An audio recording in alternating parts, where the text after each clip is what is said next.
Hello, and welcome to another FAQ Monday. I'm your host, Fluff, and go ahead and strap in, buckle in, tie in, whatever you can to secure yourself to your couch or your bed or other places where you watch FAQ Mondays, because it's gonna be a good one. Got some questions in, got my coffee, I'm ready to go, man. First question!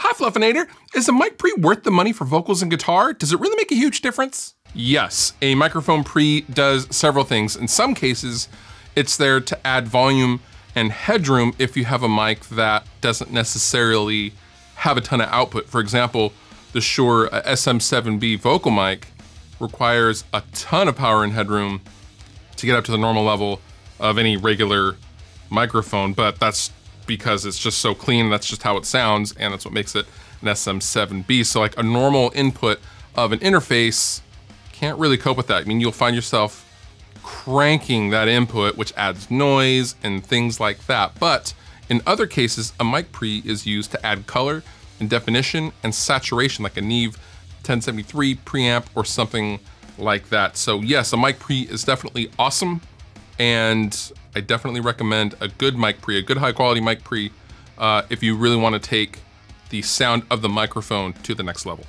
You mentioned you used to be a mechanic. Do you still have the occasional car bug? If so, what were you into?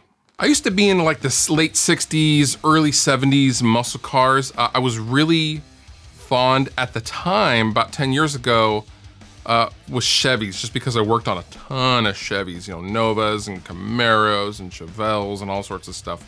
And I was lucky that I became pretty good at front end suspension and alignments. And pretty soon, a lot of the classic car guys in the area would bring them to my shop because I was actually really good at aligning old cars that didn't necessarily have good specs, or specs that were non-factory. For example, a really modified, you know, a Pro Street Rod or something like that. Or for an example, I once aligned I think it was an early 50s Mercury California coupe.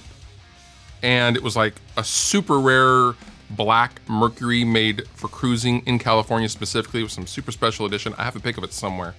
And there were no alignment specs for that specific car, which had a slightly different rear or front end than the normal Mercury model of that year. So I was able to align it, make it drive straight, and made it so it wouldn't wear tires. But lately, last couple of years, I've been kind of leaning towards Mopar. I really appreciate the weirdness and the uniqueness of the Mopar stuff, and I like the aesthetic, and I like what they stood for, and they had a lot of power.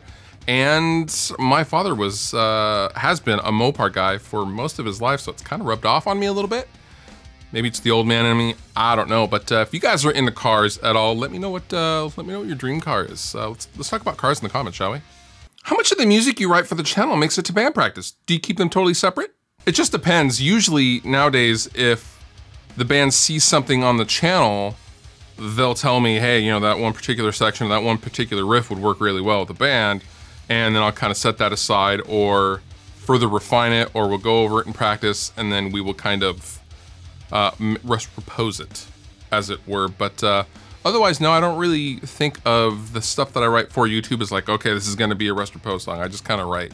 And sometimes they make it as rest repose songs, but more often than not lately, especially with the new record, it's kind of become an all band collab. So, you know, my stuff isn't particularly a high priority, although everything gets a fair shake and everything gets evaluated. But there's so much good stuff going on within the core of the songwriting that, yeah, it is what it is. But yeah, I'm sure you guys will recognize some YouTube riffs on the new record coming out.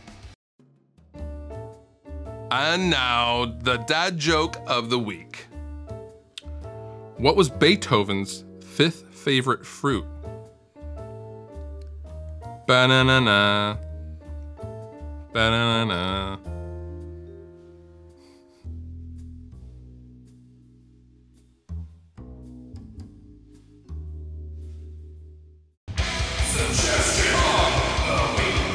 My suggestion to you this week is to check out this sweet little guitar amp called the Jam Jar.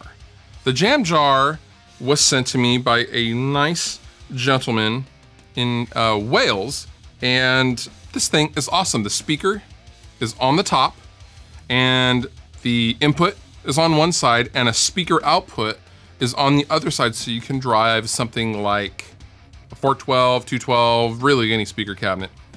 This is super, super cool. I love the aesthetic, and this is reminiscent of little smoky amps, but this is much more robust and durable feeling, although it could be argued that it is also kind of fragile since it is a glass jar, but it is heavy, it feels good, and it's awesome to just kind of pack around and sit on the couch and fiddle around a little bit. I thought this was super, super cool, and I thought you guys would dig it as well.